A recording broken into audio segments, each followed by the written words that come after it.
Halo semuanya, kenalin aku Kanojo Hoshi di video catatan minggu. Ya, episode ke-17.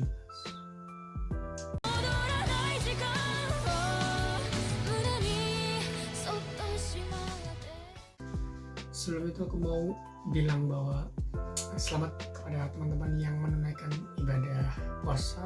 Semangat puasanya, semoga prosesnya lancar sampai lebaran. Dan ya, video catatan minggu adalah video yang berisi tentang reviewku secara pribadi dan juga sedikit background tentang anime yang akan aku review. Dan kali ini, ya karena kemarin anime ini dapat season 4 part 2 dan aku baru selesai nonton beberapa hari yang lalu. Ya, mungkin ada yang udah tahu, ada yang belum. Ya pasti. Danmachi. Dungeon ni Deai wo motomeru no wa machigatteru daro ka. Judulnya panjang ya bahasa Jepangnya ya. Dan kita bisa sebutnya Danmachi atau biasa orang nyebutnya Danmachi. Ini tentang apa ini ceritanya? Mungkin kalau udah dengar dari judul yang panjang ini terus baca judul atau dengar judul dari bahasa Inggrisnya, is it wrong to pick up girl in dungeon? Ya ini akan mengarah gimana ceritanya akan menciptakan harem.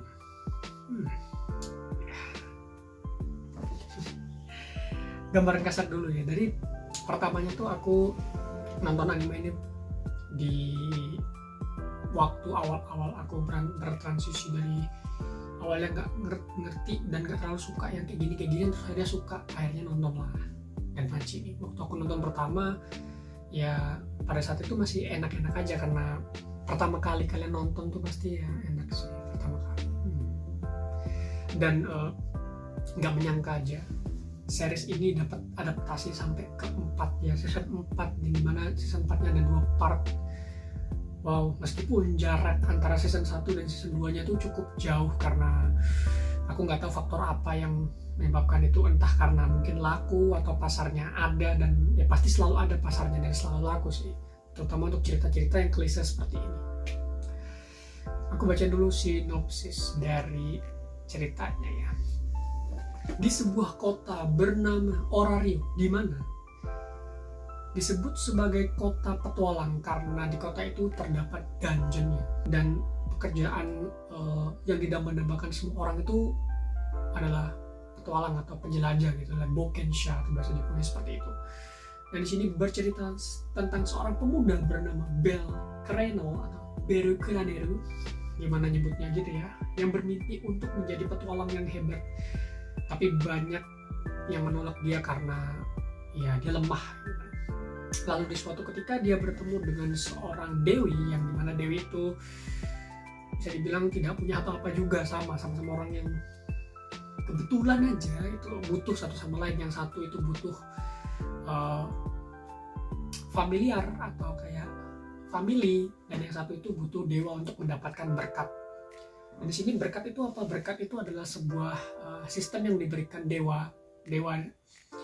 Jadi dewa di sini itu diturunkan, aku nggak ngerti kenapa diturunkan. Dewa-dewa itu diturunkan untuk menyelesaikan dungeon yang aku mention di awal. Dan untuk menyelesaikan dungeon, dewa-dewa ini tidak bisa menggunakan kekuatannya mereka secara langsung. Jadi lewat family mereka, yaitu biasanya menyusupi ideologinya dewa-dewanya dan juga berkah yang diberikan dewa-dewa itu. Misalnya kayak dewa A tentang kekayaan, ya dia akan mensupport secara finansial, seperti itu contohnya. Kita mulai dulu dari autornya Danmachi, bernama Fujino Omori. Dia adalah seorang pengarang dari novel Danmachi dan diilustrasikan oleh Suzuhito Yasuda. Ini ilustrasi novelnya dengan 18 volume dan dipublis sejak awal 2013 oleh SB Kreatif melalui percetakan GA Bunko. Dan novelnya itu diadaptasi menjadi 2 adaptasi, nggak ada 3 sebenarnya, tapi aku akan lebih fokus ke anime ya. Dan 3 adaptasinya ada komik, adaptasi anime, dan adaptasi game. Udah banyak tuh franchise-nya. Kita masuk ke about and production.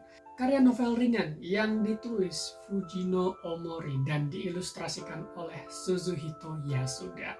SB Kreatif telah mempublishnya sebanyak 18 volume sejak 2013 di bawah percetakan GA Bunko. Maaf ya, ini informasi yang terbilang terulang karena seharusnya aku menceritakan sedikit biografi tentang Fujino Omori tapi tidak ada ya. Terus komiknya diilustrasikan oleh Kunieda dan dipublish oleh Square Enix. Gimana bacanya? Square Enix. Dan berjumlah 10 volume. Untuk komiknya kira-kira 10 volume ya kalau aku nggak salah. Lalu untuk adaptasi animenya itu mendapatkan 4 season, 1 spin-off kalau nggak salah, dan 1 film. Lalu ada beberapa OVA gitu. Animenya itu digarap oleh studio GC Staff. Udah familiar lah kalian dengan GC Staff itu pasti. Oke, kita mulai dari season 1. Season 1 itu berjumlah 13 episode, tayang 4 April 2015 sampai 27 Juni 2015. Lalu season 2 itu berjumlah 12 episode, tayang 13 Juli 2019 sampai 28 September 2019.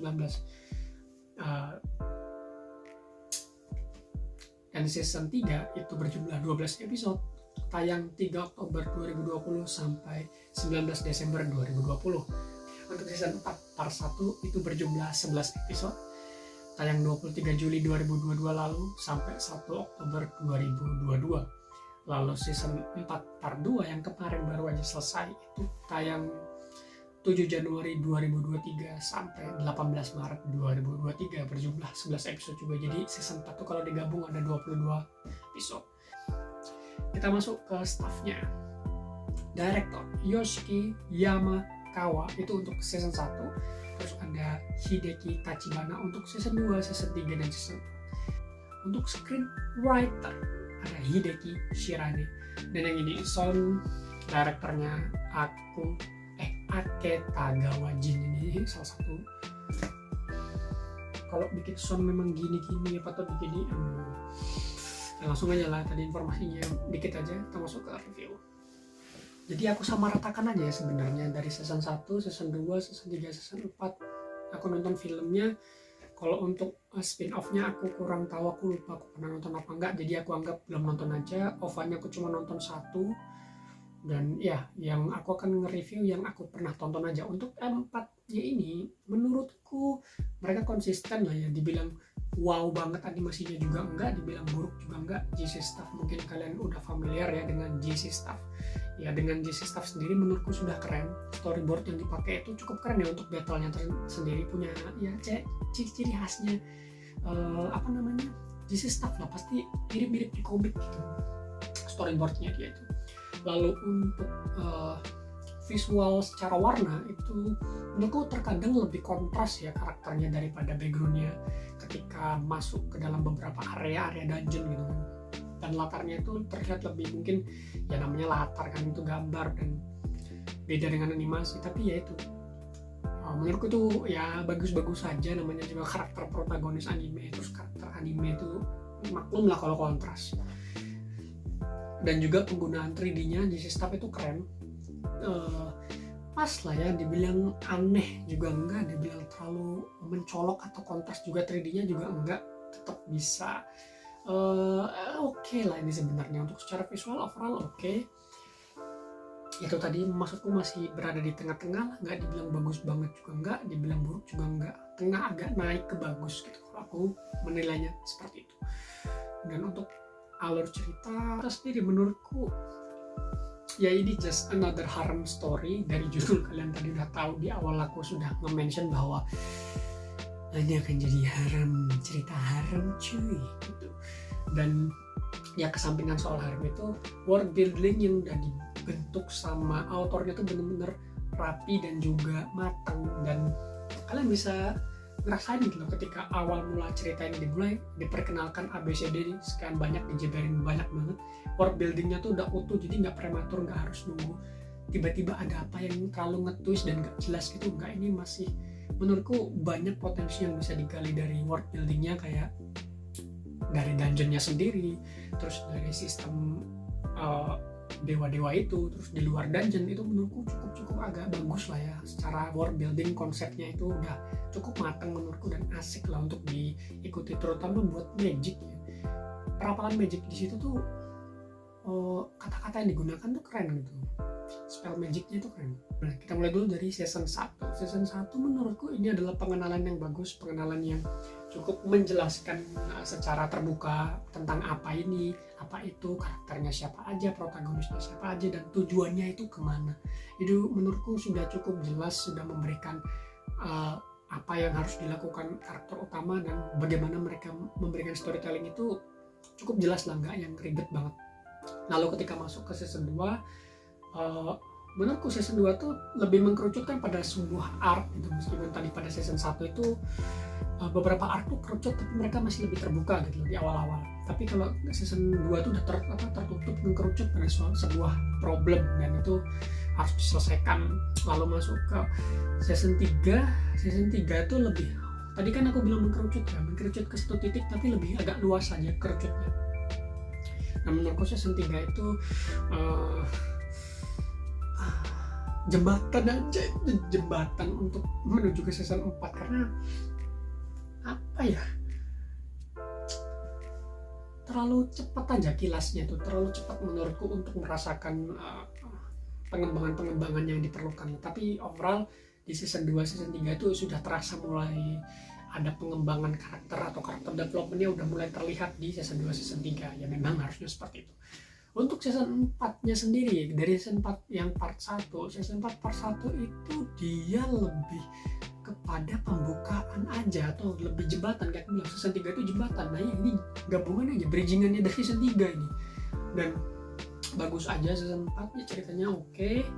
Meskipun part 1 itu menurutku aku merasanya kurang ya, karena itu lebih kepada bagaimana mereka memperkenalkan masalah gitu loh, lebih ngebuka masalah ini loh, memperkenalkan masalah yang akan terjadi ke depannya. Dan season 4 part 2 menurutku itu cukup bagus, dan aku bisa bilang bagus karena itu tadi episodenya banyak, 22 di total gitu, dan udah dipersiapin dulu 11 di awal, jadi nggak kekurangan screen time yang biasa di anime-anime musiman yang 12 episode itu. Jadi bagaimana mereka ngebuka itu di-prepare dulu dengan banyak, dan season 4 part 2 itu memberikan apa yang memang dibutuhkan aja. Jadi yang season tadi itu cuma buat penjembatan, dan itu dikasih inti-inti sari, dan kita merasakan atmosfernya juga mulai dapat di situ, karena lebih dalam ya pembawaannya. Yang di season 4 part 2 aku melihatnya itu seperti Boku no Hero Academia season 6 gitu.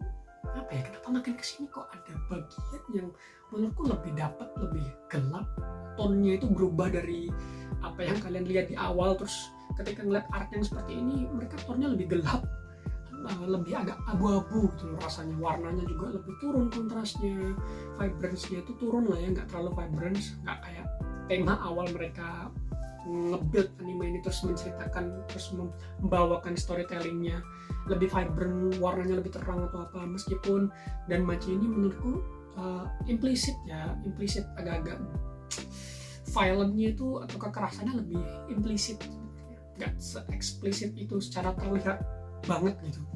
Tapi itu tadi di part 4 ini mereka menurutku lebih mengeluarkan secara perlahan gitu sesuatu yang eksplisit tadi dari segi sudut pandangnya violence tadi atau kekerasan itu. Dan menurutku bukan karena aku enjoy kekerasannya atau gimana, tapi lebih gimana sih menjelaskan permasalahan yang terjadi dan itu bersangkut pautan dengan itu, dan gimana mereka menutup dan menyelesaikan itu bagus. Meskipun aku berharap sih untuk part 2 tuh ada tambahan 2 episode lagi untuk bisa ya memberikan kayak manis-manis gitu lah, bumbu gitu, tambah-tambahan dikit gitu. Beneran season 4 itu dibuat dengan rapi lah ya. Rapi oke ya, overall oke untuk dari segi alur cerita. Oke, kita masuk ke karakter. Menurutku sendiri ya, karakter protagonisnya di Danmachi ini adalah template. Ini adalah MC starter pack yang bisa kalian jumpai di anime-anime di era-era segitu ya, di 2010, 2013, 2012 itu mirip-mirip MC-nya begitu. Bel Cranel itu adalah MC yang seperti itu, MC yang bocah, yang naif seperti itu. Tapi ya syarat untuk bisa menikmati MC-MC seperti ini adalah benar-benar dengan sabar, karena pace-nya lambat, tapi nanti kalian akan dibayar semua penantian kalian setelah kalian melihat mulai agak kesana gitu. Karena menurutku ini cukup lama, atau bisa dibilang lebih santai aja gimana mereka ngebawain, terus gimana bel kernel MC-nya sendiri itu berkembang.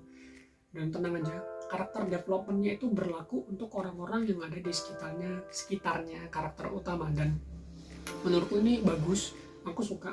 Jadi tidak melulu karena dia MC harem terus terlalu mengkerucut pada satu karakter doang, aku kayak terlalu kurang gitu. Tapi ini lebih ada pemerataan gitu loh, adil lah autornya dalam memberikan karakter development ke beberapa karakter yang menurutku itu memang perlu, kayak misalnya dalam tanda kutip badinya atau artinya bel kernel sendiri, lebih biar dapat perasaan aja, biar dapat feel dari penonton ada empati untuk karakter-karakter ini gitu.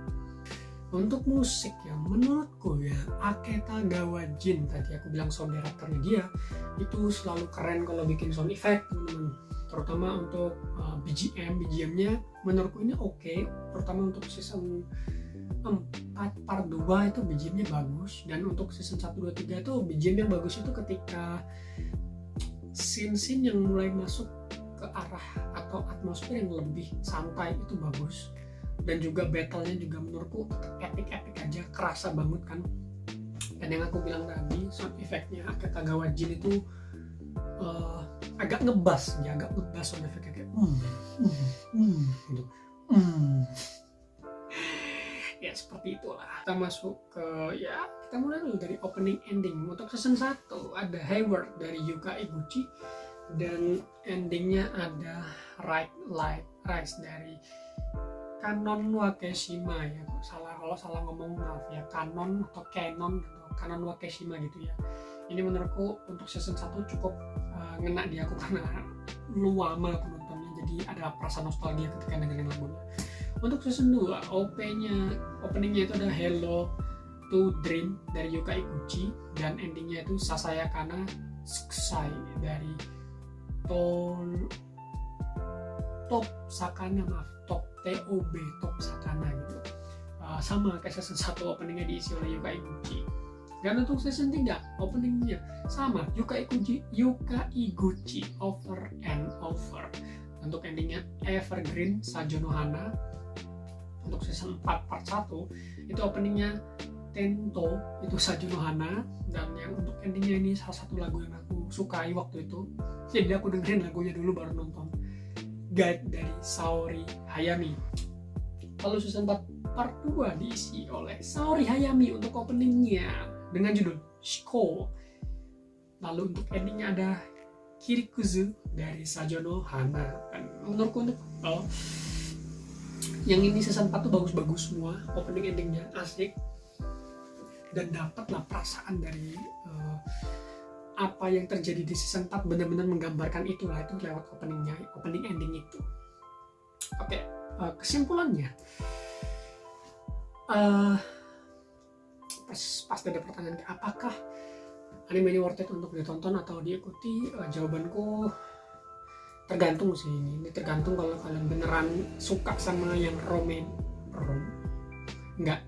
harem komedi, action, dan dalam tanda kutip zero to hero, ini anime yang bisa kalian tonton atau kalian ikuti. Tapi kalau buat yang kayak kurang suka yang kayak gitu, harem-hareman atau yang yang ada yang gitu-gituan, ya bisa di skip lah ini animenya, karena well made aja, nggak yang bagus banget sampai aku harus bilang kayak sekelas sekalibernya Jujutsu Kaisen atau Kimetsu no Yaiba yang seperti atau Spy Family yang memang secara visual tuh oke banget gitu, apalagi storynya. Jadi itulah ya. Dan Machi, sekian aja yang udah nonton, sekian aja untuk video Dan Machi. Terima kasih yang udah nonton sampai habis. Semoga kalian menikmati apa yang aku ceritakan, meskipun agak berbelit-belit tapi tak apa. Terima kasih. Kalau ada yang mau nambah-nambahin silakan, kalau ada yang mau diskusi silakan. Terus buat kalian yang mungkin udah nonton, kalian bisa tulis aja di bawah impresi kalian gimana, menurut kalian ini animenya seperti apa, itu tulis aja di bawah, kita diskusi nanti, kita ngobrolin aja lah hal-hal yang seperti ini. Dan ya memang harus kayak gini Abel ya, makanya tutorial supaya bisa menjadi Bel Caramel kan, Norut jadi harem, Lord of the Harem, sektornya Matsuoka Yoshitsugu kalau nggak salah itu namanya ya, Lord Harem Sepuh, tutor supaya bisa dapat harem di dunia nyata. Oke, sekian.